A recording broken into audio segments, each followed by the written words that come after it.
Welcome to the Business of Being You podcast, a podcast about authenticity and entrepreneurship. In other words, creating a business around the unique qualities that make you, you. My name is MarcoB, and I'm an entrepreneurial coach. I help people to create businesses around one or more of three areas: the desire to pursue a passion, the need to be true to themselves, or to share a talent or gift with others. In this podcast, you hear conversations with people who have done just that. And while their businesses, background, and experiences are all different, they share one common thread. They became clear on who they are and how they could serve. They believed in themselves enough to take a chance on their dreams. And now they have an income-generating business doing what comes naturally to them. This is podcast episode 5. In today's podcast, we're going to have a conversation about one thing that is very important in all businesses, and that's hustle. Today, I'm joined by two guests, Charly, Mercado and Michael Rosano. Each one of them is going to share their story, and we're also going to have their unique perspective on what hustle is and what it's not. I'll start by introducing Carlos Mercado. Carlos Mercado, or Charly, even from a baby, was told by his grandmother that he was probably going to be a businessman. He was born in Puerto Rico, but he was raised on the rough streets in Queens on Liberty Avenue.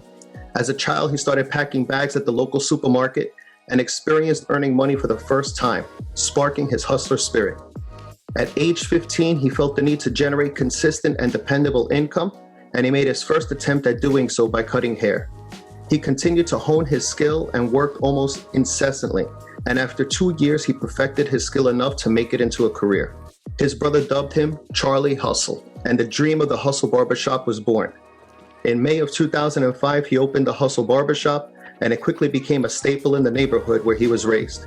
In 2008, the term "no hustle, no profit" became their motto, as well as their motivation for not only the barbershop, but also for many in the community that he served. And in 2016, the Run Hustle Run group of runners, athletes, and so-called regular people, all with the common goal to get physically and mentally stronger, began to grow. So I'd like to welcome Mr. Charly Hustle, Charly Mercado. Hey guys, how you feeling, man? Good morning, good morning, good morning.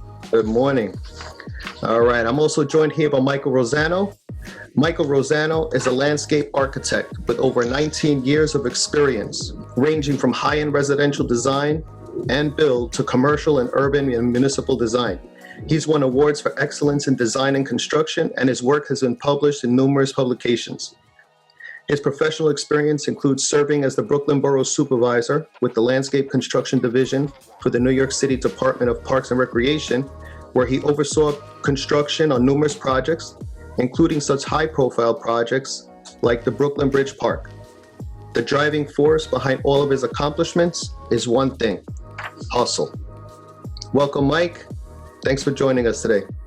Good morning, Marco. Good morning, Charly. Good to be here. Very excited to have this conversation with fellow business men and entrepreneurs. It's going to be interesting. Absolutely, absolutely. All right, so let's get into it. And let's talk about the question, the one question to spark all this off. What is hustle?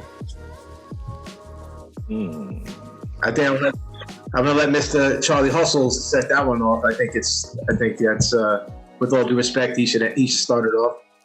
Hustle, huh? Hustle is, you can't teach it. You know, that's one thing you can't do. That's something you either have or you don't. You move through it, you push through it, you sweat through it.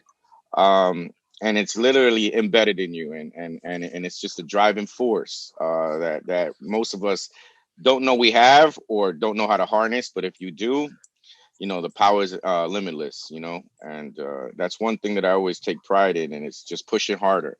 You know, because either if it's from doubters or you doubt yourself and you know you got to try to get to the next level, that's that drive, that's that force that like I said, it just can't be taught. You either have it or you don't. So that's where hustle comes from. Yeah. Mike, what about you? What do you think hustle is? How do you define it? I define hustle as New York. Because, you know, the saying goes, if you can make it here, you can make it anywhere.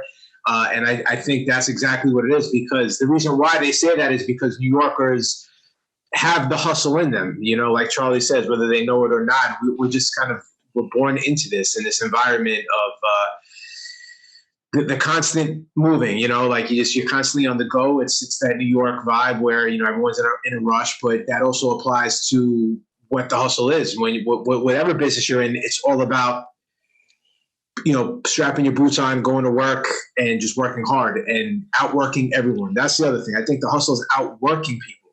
You know what I mean? I think that's really what it is.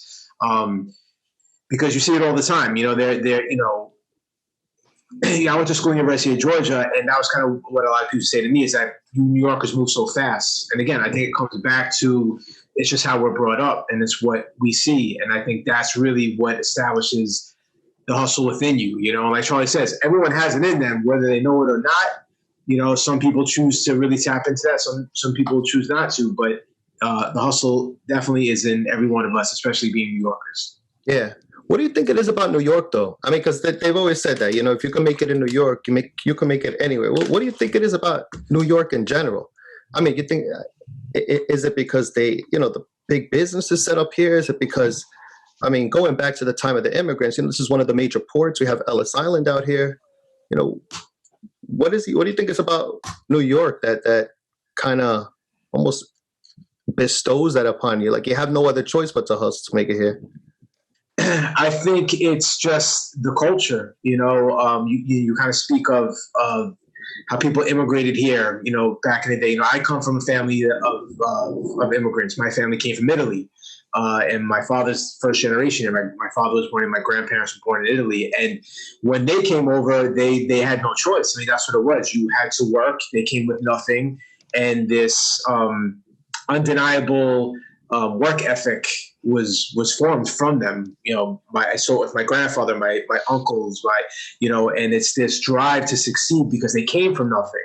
And I think New York is that because this is the melting pot of the world. This is the most diverse place in the world where people from all over the world come here to make it. So I think that's why New York is unique, because everyone wanted to come here, especially in the early 1900s. Like my grandfather came in the 1920s, and it was a new world. There was all this opportunity to have a better life and to make money and to So I think that's why New York is recognized as being that, for that reason, the history behind it. And I think to this day, 2021, it continues to today, and I think that's why we have that mentality. Yeah, Charly, what are your thoughts? The light. It's a bright light here on our city. You know what I'm saying? This is a land of innovators. We've set the tone for the world, and everything comes from New York. Like this is the mecca of the universe in its own light, because fashion, music, sports, graffiti, all these things came from New York. It was embedded in the arts and the culture that comes from New York, and the melting pot that it is, because there's so many cultures here coming here, unifying, and the level of competition within our own people is to make it gives you a drive, because the exterior has to be rough, the interior could be what it is. You know what I'm saying? So when you're pushing forward, it's difficult, because New York is the pressure, and like they say, some people come here and fail. You know what I'm saying? They're not from here, they fail. Sports athletes, we see it. People come here and they're out of here, because even here with the unfortunate pandemic, a lot of New Yorkers weren't real New Yorkers, and when hit the fan, excuse my language, they were out, they went back home, because this place is built for certain people. And if you can make it here, hell yeah, because the rest of the world is not like here. So it's an easier playing ground, and a prettier field somewhere else than these rough concrete streets that make you want to go hard and make you want to work harder than most people. You know what I'm saying? So it's something that, like I said, New York is the mecca, man, of this universe. Like fashion, everything, music comes from here, inspiration. And yeah, you might go somewhere else and bring it, and people use the New York state of mind to inspire them in other places. But that New York state of mind is special, man. And it's still, and it comes with a hustle state of mind. It's all one unit. You know what I'm saying? You work hard, you play hard, and you live hard. And that's what New York does. Yeah. I think it also has to do, like you said, when people come here, they don't always, at least the original New Yorkers, they didn't come here with that silver spoon in their mouth. They came upon rough times. And it feels like a lot of the beautiful art and the accomplishments, just like you said, I'm thinking about two things right now in the music industry, and there's a couple of arguments people will agree or disagree, but hip hop was born in New York. Now, I was speaking with someone a few years back, and they said something which I hadn't realized. They said salsa was born in New York. Salsa was born in the Bronx. Yes, it was. See, people think it was started in the Caribbean and Puerto Rico. You know, there's Colombian salsa. But salsa was born in the Bronx. Mm-hmm. And I believe hip hop was also definitely New York, but I think they say it was the Bronx too. Bronx, and Kool Herc was the original, and he was a Jamaican man, a DJ from Jamaica, and came here and changed the game.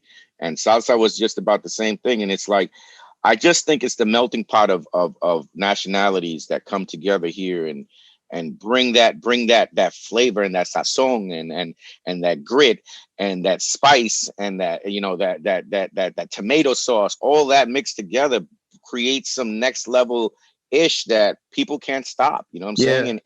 And one thing I take pride is always trying to be an innovator, always trying to change something, always trying to restructure, and, you know what I'm saying, being ahead of the game, because somebody's going to catch up to you sooner or later. You know what I'm saying? That's so true. You always got to be ahead. You know what I'm saying? That's true. That's true. Now, you mentioned before, and this is going to one of the other things I wanted to touch upon, is a hustler born or is it a learned quality?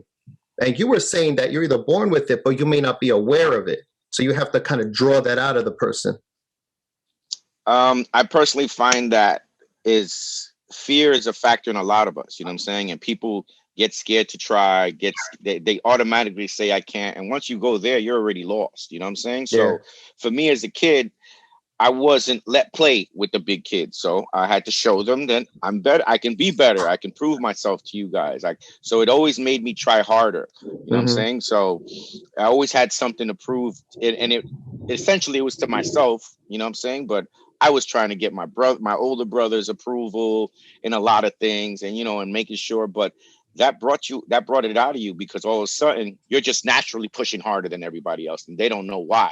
You know what I'm saying? But that's that hustle. That's that thing that at 8 years old, you're packing bags in a supermarket for $0.25 to make money to buy some G.I. Joes, you know what I'm saying? And things of that nature. You know what I mean? So that's where my hustle started early, when I got that taste of, oh, wow, I made $20 today.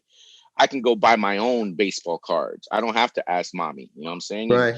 And where we came from, we didn't have money. So I didn't want to ask mommy for money, and she say no. So I went and made it myself. You know what I'm saying? So it started. What about you, Mike? When did you find that? When do you feel your first hustle started?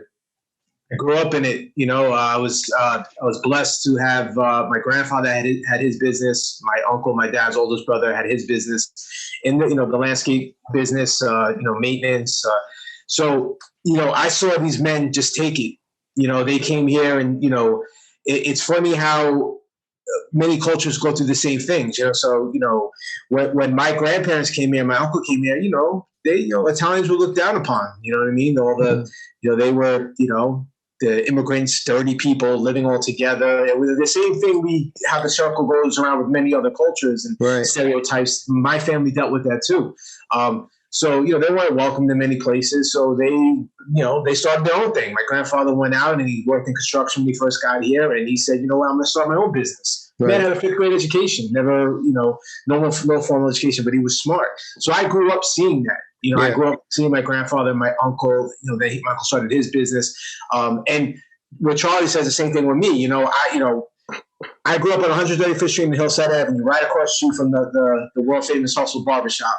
And which is a beautiful thing to me that the barbershop is in the neighborhood we grew up in. But where the first hustle barbershop was the original candy store in the neighborhood.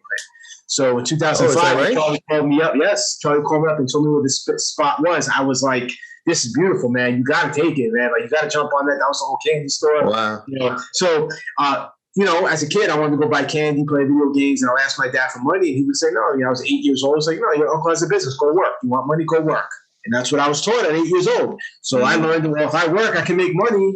And at 8 years old, I always had money in my pocket because I was fortunate to have a business. Uncle had a business, and I had the opportunity to go work with him and rake leaves and do whatever. But I got paid at the end of the day. And that's for me is where it started. So I saw how they lived well. They worked hard, and they built a good business, and they were able to afford nicer things. They were able to buy properties, and, you know, so I learned that at a young age. That's really where I learned it from, seeing it from my family. Yeah, yeah. See, I never had that. I mean, I had a lemonade stand once, I think. No, actually, I didn't. Oh, this is an embarrassing story. So my next door neighbor had a lemonade stand, and I saw he was raking in them quarters. I was like, so I told my mom, I want to make lemonade too. And she says, no, I don't want you to waste your time with that. So she's like, go get water. So I had a container with water. So I was selling water to the kids on the block. But my mom was like, you can't sell water for 25 cents. So I say, how much is it? She says, you should sell it for a penny. Yo, so of course we got all these clever kids who they were more hustlers than me at the time. And they're like, all right.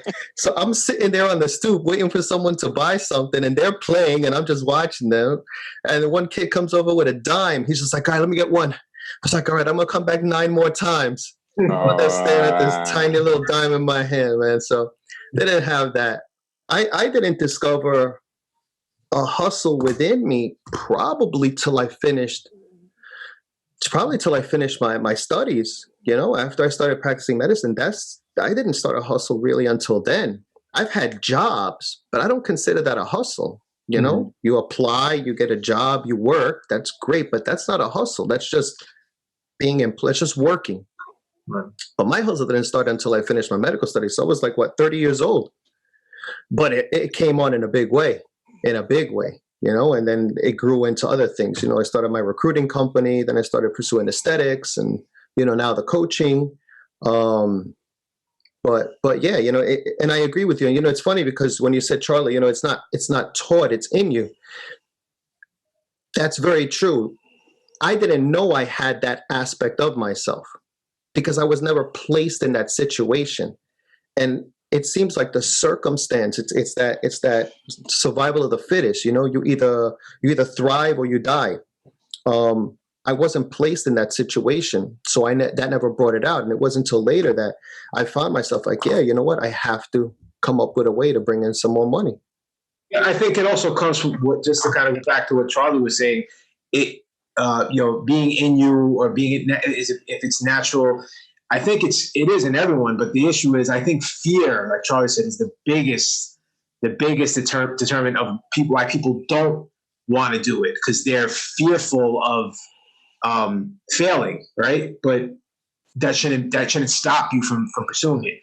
And let's be real, there are just some people who don't have they don't really have the hustle in them. You know, they rather work a 9 to 5, go home and watch 4 hours of TV a day. And hey, listen, you know what I mean? That's someone's, you know, someone wants to live their life like that. That's their choice. But then there are some people that just want more. And it's not just about making money. It's just the fulfillment of doing more and wanting more. I think that's part of that hustle in people, you know? Oh, yeah. Absolutely. And I think, listen, I'm not the smartest guy. You know, I'm not the best designer, you know, and when I went to University of Georgia, I was very intimidated because I did my 2 years in SUNY Farm, and then I went down to Georgia, and you know, the work that I was seeing when I first got there, they were better than me, you know, and they, you know, kids that started the program from freshman year. But I told myself that they may be better than me, but I'm going to outwork them.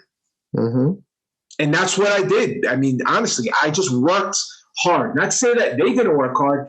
I just was the first one there in the studio. I was the last one to leave. Yeah. You know, and that's just kind of what I did. I put the time in and I put the work in because I didn't have that natural talent in me to do these beautiful renderings and drawings. I had to teach and learn how to do those things. But the only way I was able to get better at it was by putting the time in.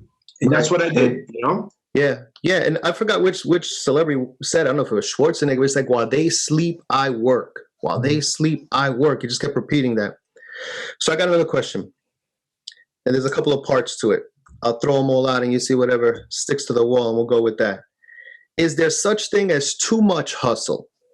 And if so, what is that called? And if there is too much hustle, what does that do to how other people perceive that person as? How are they seen by others? It's a good question. Is there such thing as too much hustle? I feel like Charlie already got something on that. That's not hustle. That's greed. There's a difference. That's a whole different word. There's a whole different state of mind. You know what I'm saying? Hustle don't stop. But when you step in on somebody or stepping on something to get to where you want to go, that's not hustle. That's greed. You know what I'm saying? I don't think that's the same state of mind. Like, you know, like you hustle down the line to first base, and that's a different story. But you hustle down the line and you knock the person out that's in front of you just to get there. That's not hustle, bro. That's greed, and that's lack of caring for the next person. And that's not my mind state. You know what I'm saying? I'm not stepping on nobody, whether I feel it's not right or whatever. I don't step on anybody. I just keep it moving. You know what I'm saying? Like, you can't stop me from scoring, but I'm not going to stop you from you wanting to achieve your goals either. You know what I'm saying? Right. That's called greed. So that's my state of my mind. Yeah, no, you're right. I it's funny when you say it like that. Now something very clear comes to mind. I know it gets away from you.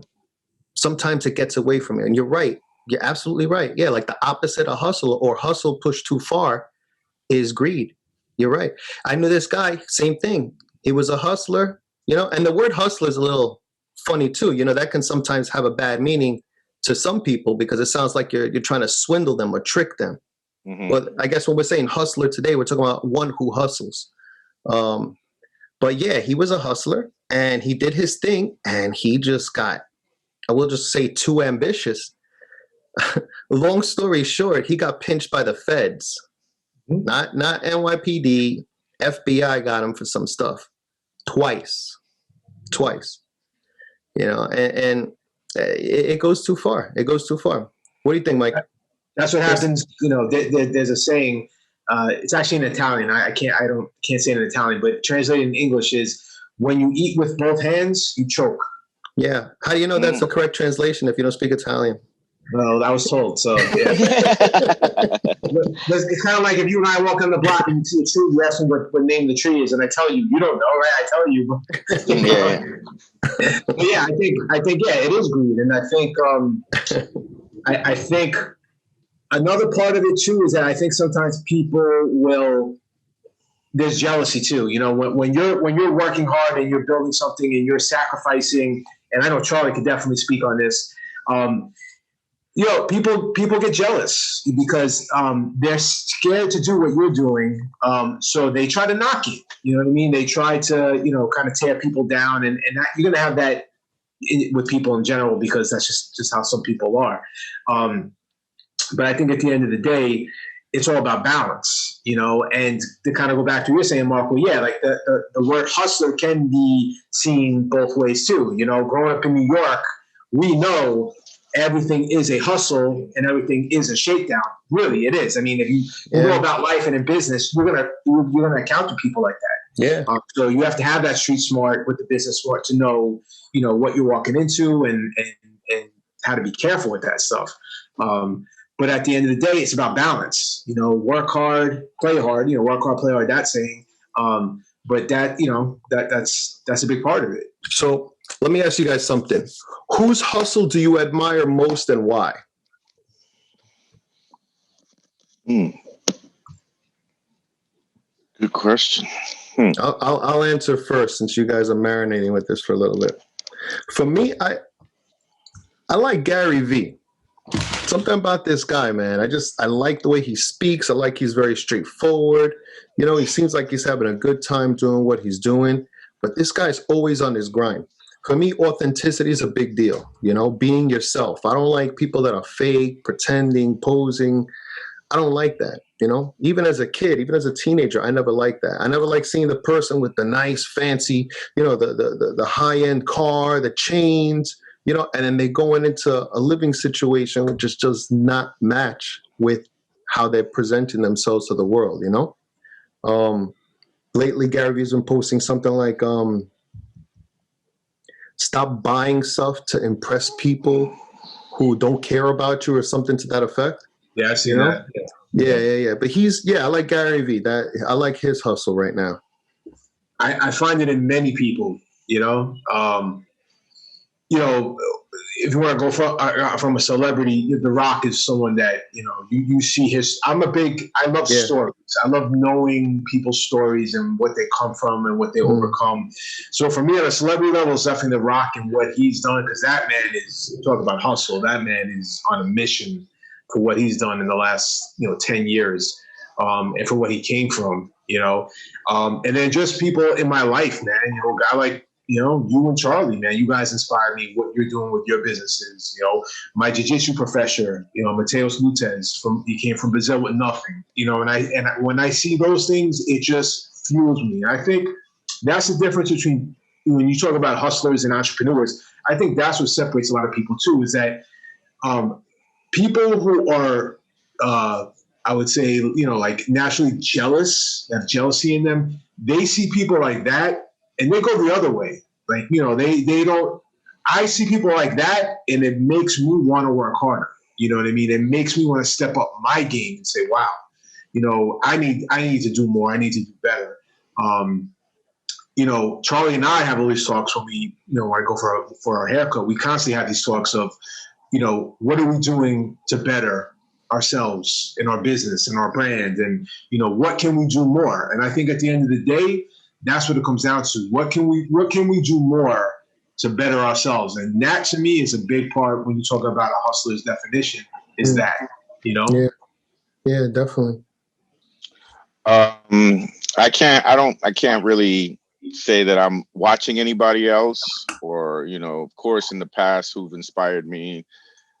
Jay-Z's movement in his career, the regular people that come to the shop that I see are doing their thing, who graduated, a lot of you guys that I've seen grow up and right in front of my eyes and get married and things like that. That inspires me to keep pushing myself to see, what, I think I'm making a difference in somebody else's life every day. You know what I'm saying? So the everyday person that sits in my chair inspires me. The people that are trying to do something different. I can't look up to those people that are in the top because they got there, and their path is a sexy one for them, and I'm trying to write my own path to the top. You know what I'm saying? So keep your eye on the prize, and not try to look around and just use everything around you.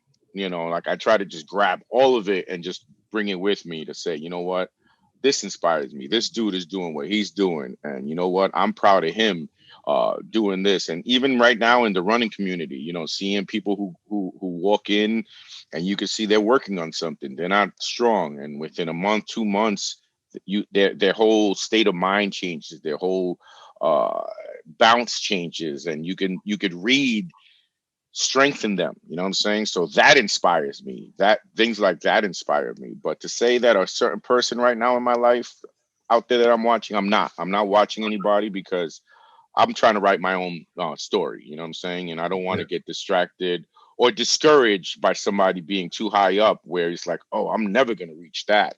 You know what I'm saying? And some might think like that, or some might think, oh, I can get there. But, one step at a time, man. One step at a time. Yeah. Something happens in the world. Your current profession, your current hustle no longer exists. What other hustle do you pick up? There's no more barbering in the world. None. What's your next hustle? It happened already. I mean, we got it taken away last year. It got taken away. My skills were no longer applicable in this world. They were non-essential. You know what I'm saying? Where did my mindset go? Every other avenue that I have open, and realizing that I gotta go for it. I gotta go for the next level. I gotta educate myself. I want to find a way to sit down and make money. You know what I'm saying? And there's avenues in this world to do it. But for 100 days, we were non-essential. We were not. My hands got taken away. Everything that I'd worked for 20 something years was gone. It didn't matter anymore. You know what I'm saying? Wow. It wasn't priority to anybody, and I understand, but it hurt. You know what I'm saying? And it was a reality where it's like, you got to keep pushing on every other avenue and say, you know what, it's not, I'm not just a barber, personally. And that made me realize, and a lot of people take pride in it, and I'm prideful of it, but it's not my end all. It's not everything that I want to do in life. You know what I'm saying? It's just part of my story that's gotten me to be really able to sit down with you guys right now. You know what I'm saying? So you're not just a barber. What else are you? How did you answer that question when it came up for you? I'm a father. I'm a photographer. I'm creative. I'm a creator. I'm an artist. Even though those things, people might tell you, and you don't know how to harness it, because per se you can't draw something, but you still create things with your mind. And personally, me, I've created a lot of things that are relevant in this world through my mind and through my imagination, and saying, you know what if this comes out? What if I do this? Or what if, and not to say there's biters, but there's biters who come from that, and people get inspired. Like I got inspired from somebody else. And somebody got inspired from me. You know what I'm saying? And that I take pride in that, and being able to say, you know what? Yeah, I did that. You can do it too. You know what I'm saying? Look at me now. You know what I'm saying? And you can do it too. So a couple years ago, or a few years ago, when the whole barbering thing, I went to Cali. I got an experience to teach at a school, and an older gentleman asked me, a black gentleman, gray hair. He was in barber school. He's like, "What do I do? What can I do?" And he was like, and I told him, I said, "Be fearless. Be fearless." And for a long time, I didn't even follow my own advice. You know what I'm saying? And fear is the path to the dark side. So if you don't do what you got to do, you know what I'm saying, you're going to drop the ball. So I always go back to that when I'm doubting myself. I'm like, yo, you told this dude not to be scared. You know what I'm saying? Here you are, scared to do something on another level. You know what I'm saying? But so. What about you, Mike? If you could pick another hustle, what would it be? Man, it's a good question, man. It's very hard for me because, Marco and I have spoken about this, but, since I was 10 years old, all I said I was going to do with my life was, run my uncle's landscape business. So I kind of, my whole life has always been that.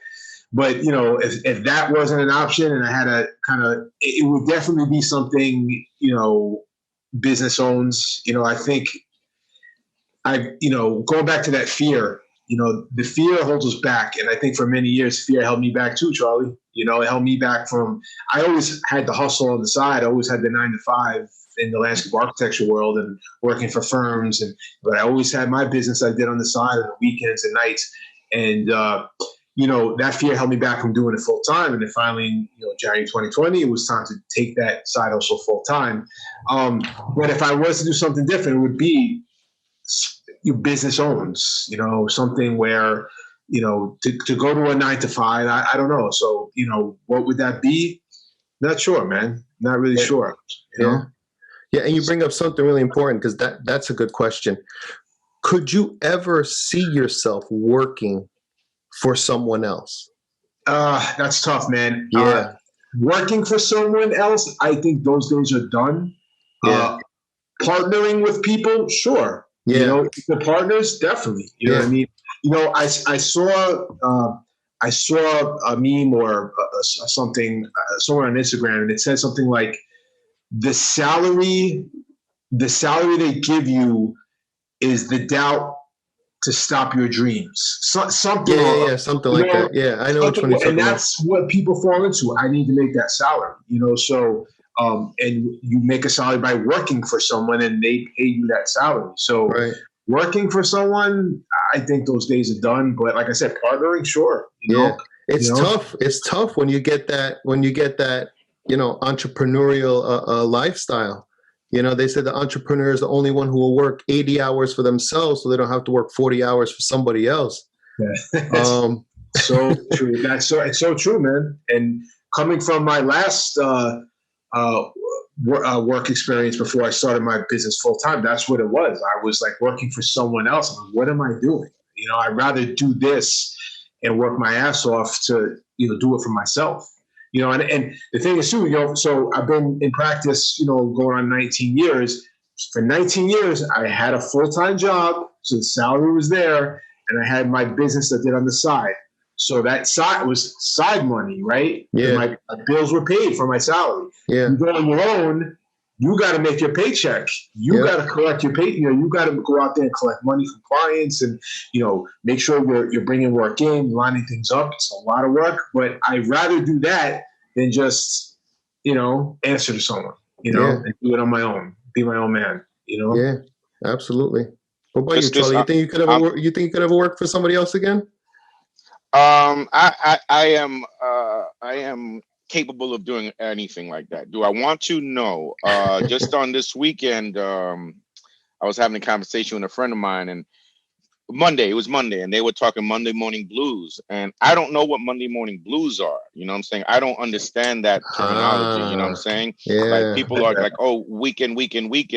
My weekend's short, so I haven't had a real weekend in 20 something years. So Yeah. Monday morning is just another day to me. And I never understood, but when you're working for somebody else 40 hours, you look forward to that Friday and you don't look forward to coming back that Monday. And I don't get that logic because I'm working for myself. If I'm not here, I don't make money, of course. The shop is its own, whatever have you. But to understand that I have the freedom to be myself, you know what I'm saying? Can I go work for somebody else? Have I done it in the past years? Yeah, I've worked here and there for whatever, but I know I'm a chameleon and I know I can transition. Do I want to? Oh, hell no. You know what I'm saying? Never. But if it is what it is, I just think that I'll find another lane to profit, you know what I'm saying? Yeah. Yeah. We're all parents. All three of us were parents. Do you let your children find their own path, or are you trying to instill this hustler spirit and activate that part of them? You know, I'll answer that one first. I'm going to go back to what you once said, Marco, when you and I had this conversation. I think it comes down, you have to be honest with your children and ask them, what kind of lifestyle do you want to live?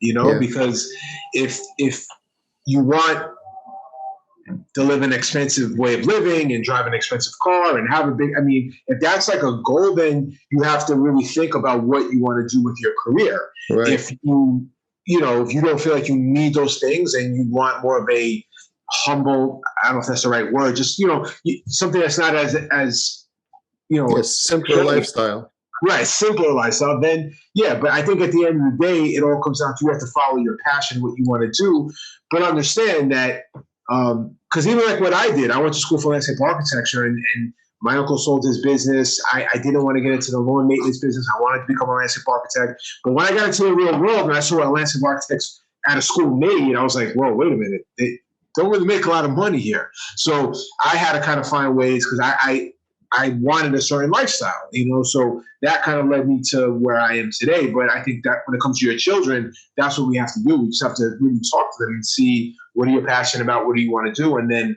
kind of go from there, Yeah.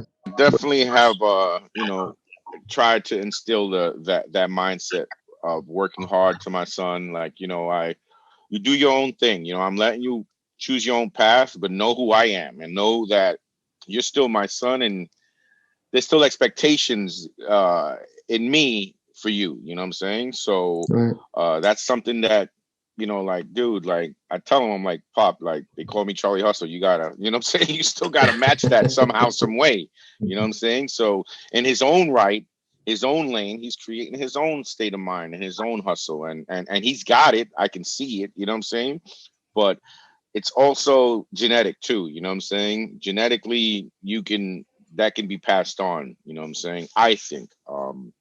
And I feel like he has it, you know what I'm saying? And over the years, I've always tried to push him. And you hear hustle, you hear that all the time. Dude, like you can't be anything else, you know what I'm saying? So yeah. So on that same note, do you feel like your hustle do you feel it's positive for them to have a hustle, or do you feel like it's your role to hustle in order to give them an easier life?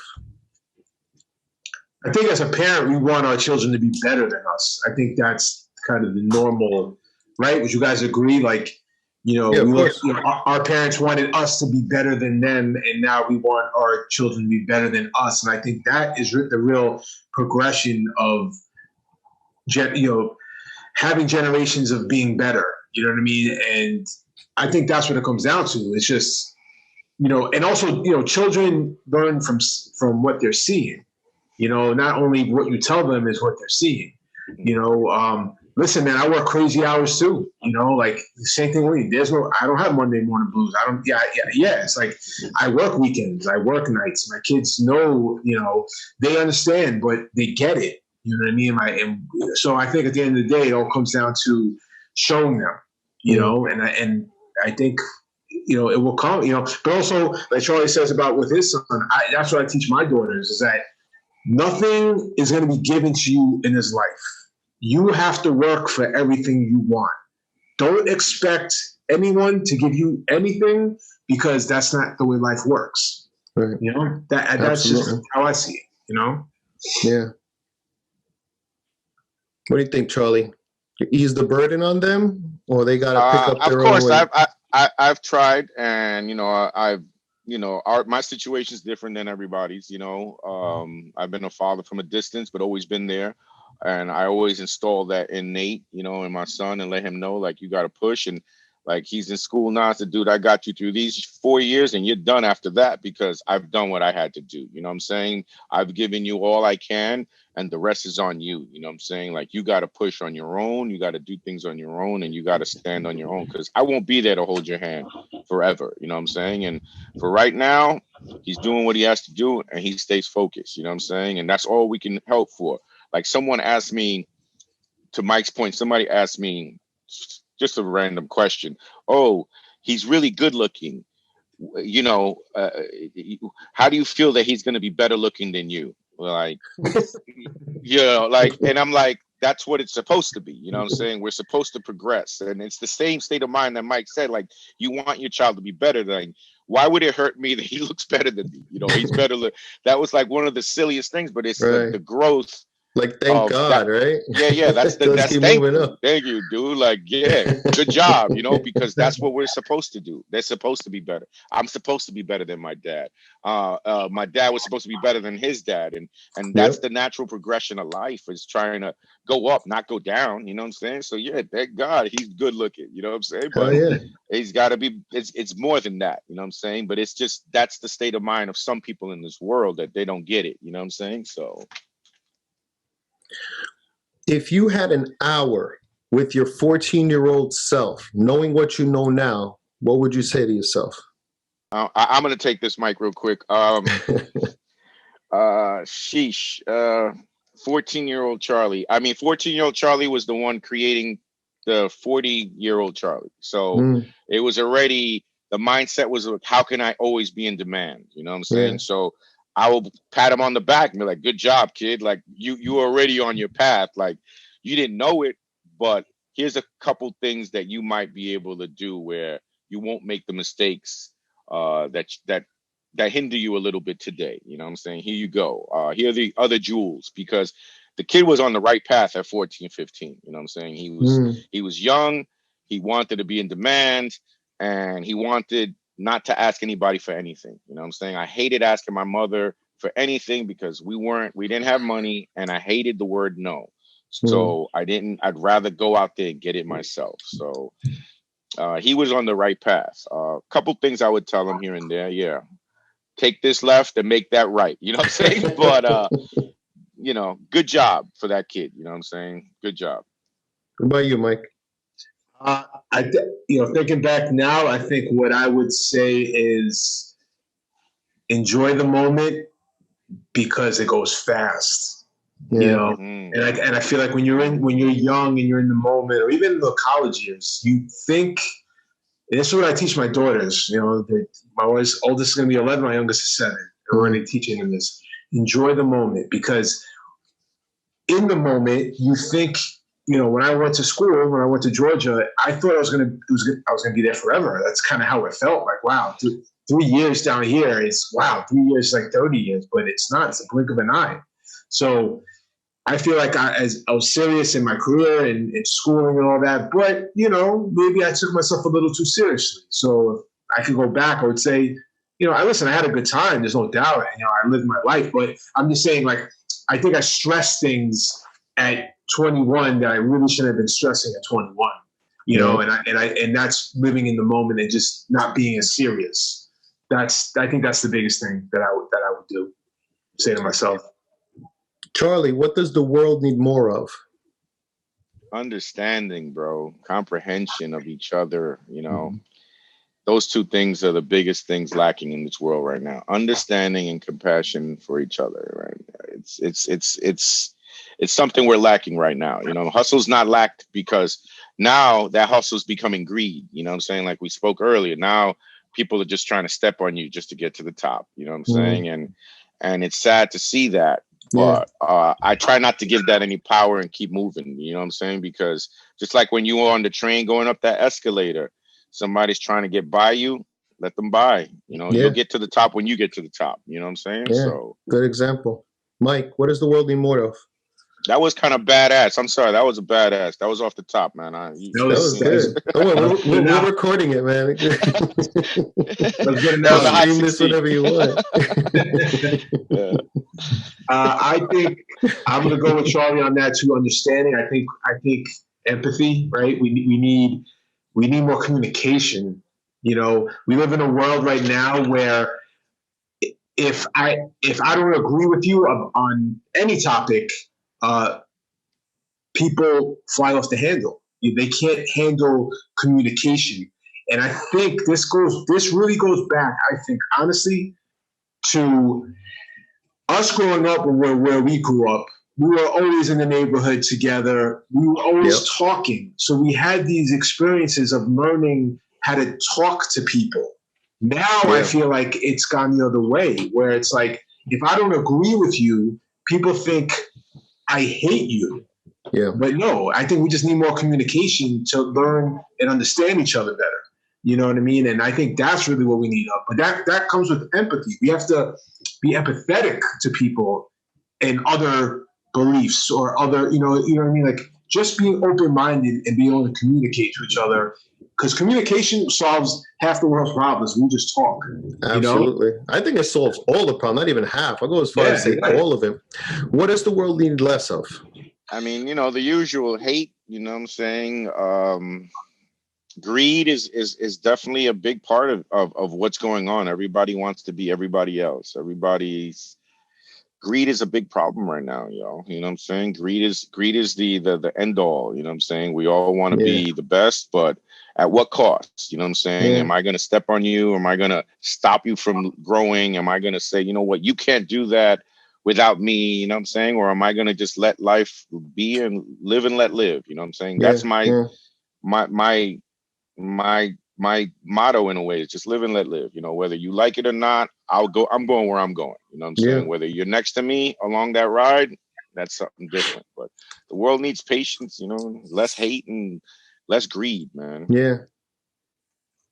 It made me laugh a little bit. You said the usual hate, you know? But it's true though, because that's the same stuff that's been going on forever. That's the one thing we gotta work on, you know, like you said, just let people live. Let people live. Let them do their thing. It don't work for you, just stay away. Avoid them. You ain't gotta intermingle with them. You ain't gotta mix with them. Right. Yeah. Less social media. I think social media is talking from a business perspective, yes, it's very good. From a personal, I think social media has been it's kind of like a double-edged sword, you know, and I think a lot of these problems come from social media, because communicating on social media or even through texting is different than speaking to someone. And I think a lot of problems happen because we're not, again, going back to the communication thing. People aren't able to communicate the right way, you know, but the world definitely needs less of all the bad things, man. You know what I mean? We need more of the good and less of the bad. I mean, that's probably the best way to put it, right? You know, more love, less hate. Yeah, right? Yeah. Usual, right? But if for whoever's watching and that agrees with Mike with less social media, just do it after you like, share, and subscribe to this video. I just say business, though. I say business. The business is great. It's good for bathrooms too, man. You know, you got those few minutes there. You know, what do we do without it? You know, you can't go to the bathroom without your phone now, right? Yeah, that is true. That is true. What's next? Is there an evolution to your current hustle, or is it pursuing a new hustle? I think it's constantly evolving. I think it's how do I get better at what I'm doing? How do I get more efficient? How do I you know, when you have a passion for what you do, I think that's what happens. You want to do better. You want to be better.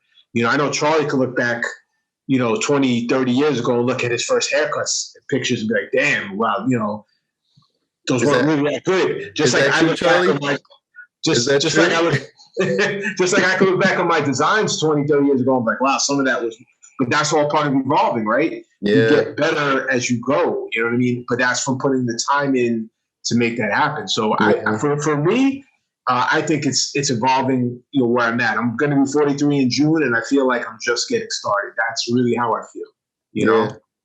Is that true, Charlie, about their haircuts?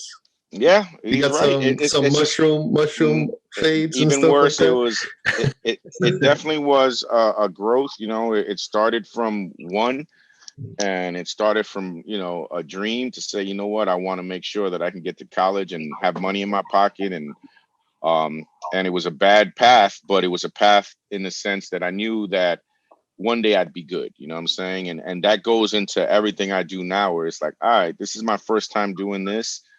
Oh, one day I'll be good. You know what I'm saying? If I stick with it, you know what I'm saying? And you stick to your guns and you stick to what you love, I think it's endless what we can do. And for me personally, I have, dreams and dreams to complete as we grow. You know what I'm saying? That's I've been awesome, able to create stuff, and even if it's not for monetary benefit, it still is a bucket list checklist off. You know what I'm saying? That I completed this part of my life. I got to be able to do this, and here I am going to the next level. You know what I'm saying? Like I said, it's an escalator, and we just trying to get up to the top. It just takes time, man. Yeah. Mike, how do people follow you, see what you're doing, stay up to date, contact you? My website is www.mrasla.com. So all my work is featured on there. Instagram, best spot for my business is my name, Michael Rosano ASLA. So at Michael Rosano ASLA on Instagram, posting a lot of the good works that's coming up. It's a nice portfolio on there, so people can see what I got going on there. I'm laughing because I think you missed a W. I did? Yeah. You know how we are when we talk to each other. So nobody's gonna find that funny. Nobody. But you know how we are. We just for those that don't know, Mike and I have known each other since we were teenagers. Mike says he's going on 43. I'm 44. So we've known each other, I think, since I was 16. So 15, 16, we've known each other. 16, yeah. So as you know, when you know someone for that long, little things, the way you guys, how people are with their friends, Yeah, people will pick up something on it. about the way he said WW, like he's smiling while he's saying where he's at, but I'm cracking up. I had to mute myself. And just to go back to Charly, so I met Charly when I was 18, almost 19. So he's been, my barber for many years. And yeah, he's seen me graduate college, get married, have kids. There were many, many deep conversations in that chair, that we inspired each other, man. And to this day, I still remember them. So yeah, I was telling the story to Charly yesterday when I was getting a haircut. I live out on Long Island, about 25 miles from where I grew up. And I was talking to someone recently, and I said, "Oh, yeah, I got to go get a haircut." "Oh, where do you get a haircut?" "Oh, at the Hustle Barbershop in Richmond Hill, where I grew up." You drive all the way back to Queens to get a haircut?" And I looked at him. I said, "You obviously don't know where I come from." Yeah. Because that's really what it comes down to, man. Loyalty and friendship and family, and there's just something about getting out of that car and walking into the Hustle Barbershop and seeing the house I grew up in and just being in the neighborhood. It's just absolutely something very special about that. Yeah, of course. Yeah. Charly's cut my hair for a while back in the day. When I was in college, I used to go over there and I used to drive from there. And he gave my son his first real haircut. After the baby haircut, where you take him to the chair, someplace with like a little car seat, and they make all the noises, And I remember I was more nervous than my son. I'll never forget this, man. I was in that barbershop and he's there, and because he was my firstborn, and I was a little bit of a nervous parent. I won't say too much, and he was there in the chair, and then my son started to move, and I got up, and Charly just puts his hand out right there in front of me, just like stop, like telling me like, yo, it's gonna be okay. Like he was soothing me just he just looked at me, put his hand up and shook his head a little bit. I just sat down like, all right, let me just chill. You're just getting a haircut. Charly Hustle got this. Mm-hmm. So Charly, how do people get in contact with you? How do they follow what you're doing? Well, you got Charly Hustle, CHARLY Hustle on Instagram. You got the Hustle Barbershop easily on Instagram, and then you got Run Hustle Run, which is the running crew and committee that we're making this movement for health and awareness. Yeah. And that's easy. Run Hustle Run on Instagram too. To your point of being able to experience this neighborhood and being blessed to my brother and our brother Hex Sanchez is the reason a lot of you guys all sat in my chair, because of that connection him and I made when he was 15 years old, and he was my first good haircut that I ever gave. Wow. I've been cutting hair for 4 years, but nothing like this, where the owner gave me props. The only time he ever gave me props on a haircut. And Hector and I, and this is all possible because I got to finesse him, just like he said, and with patience and parenting and seeing your kids grow up, and these conversations that we have in the chair are special, because I've had other clients actually cry in my chair, you know what I'm saying? Because they needed that therapy. They needed that moment. They felt comfortable enough to share with me how they might be feeling, because I built that with them, you know what I'm saying? Right. Mike showed me a photo of his wedding, where it was one of the best nights of my life. I can't remember it, you know what I'm saying? Because it was such a great night, but we had such a blast. But all of this is all possible because a simple haircut, you know what I'm saying? Yeah. It was just a simple dream to say, you know what, I want to be the best barber that I can be, you know what I'm saying? I've had brothers here where when we were cutting hair, they were messing me up because they thought I was trying to take their spot. And I'm like, nah, brother, I ain't trying to take your spot. I'm just trying to make my own. You know what I'm saying? Yeah. You got yours. I don't want yours. I want my own. You know what I'm saying? And it's just where the greed and understanding comes into play, where he had to understand and apologize for that and say, you know what? I didn't know. I didn't know that you were just trying to be next to me, not in front of me. You know what I'm saying? And that's a big part of with me and the team. I never wanted to be in front of them. You know what I'm saying? I wanted them to be next to me. You know what I'm saying? I've had the luxury of being able to inspire others to start their clothing brands, open barbershops, running crews and things. Even softball teams started from the softball team I started. You know what I'm saying? But it's just part of that hustle, part of that state of mind of creativity, inspiration, and being an innovator to the world, to say, you know what? If he can do it, so can I. You know what I'm saying? Yeah. I'm just a regular guy, bro, that just wanted to be the best I can be. You know what I'm saying? Yeah. And I hear that. It moves people. You know what I'm saying? So that's what we have to do, move people. Yeah, I hear that, man. Yeah, I mean, for those that don't know us, I mean, all of us grew up in Queens, New York City. We're all, as we were talking about just before we started recording, sad Met fans, but it's part of life. Loyal to a fault. It's not easy to be a Mets fan, but I mean, I can't be a fan of any other baseball team. It's got to be Mets forever. Yeah. Let's see how the new ownership goes. That's a conversation for another podcast. So, but yeah, and I chose you guys both specifically. It's interesting, when I changed the format, I was doing more profiles on people, and now I decided let's try out having discussions on topics. And both of you just popped into my head. It's funny how just that little shift in how I'm going to approach this, both you guys just popped into my head. And when I was going through your bios yesterday and I was preparing it for today, you're both from Queens. You both have hustles. You both have businesses. But one took the academic route and one took the grassroots route. I'm just going to create something and harness what I can do and then escalate that, So I really appreciate both of you coming on. You bring very unique perspectives to the table. I thought this was a great conversation. I hope you guys thought so too. And I think that anyone listening or watching this is going to take something from it. You guys all know how to get in contact with Charly Hustle now. You know how to get in contact with Mike Rosano now. And let's continue the conversation, whether if it's in the comments or on social media, as long as Mike's going to continue to have social media. And, Can we go back to that for a minute? I said for business is great. Anyway, man, much love for you guys. Thanks for coming on, man. And we're going to continue the conversation at the shop. All Thank right, you, guys. now. Be good. All Be right, good, man. y'all. Peace, man. Peace.